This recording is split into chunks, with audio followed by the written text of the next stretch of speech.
السلام علیکم ورحمۃ اللہ وبرکاتہ۔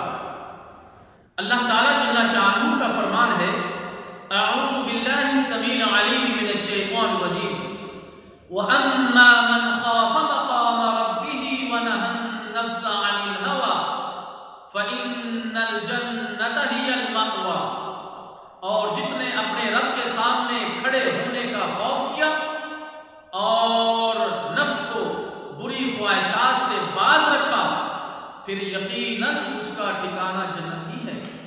اللہ تعالیٰ جل شانہ سے دعا ہے کہ اللہ تعالیٰ ہمیں اپنے رب کے اس فرمان پر عمل کرنے کی توفیق عطا فرمائے۔ والسلام علیکم ورحمۃ اللہ وبرکاتہ۔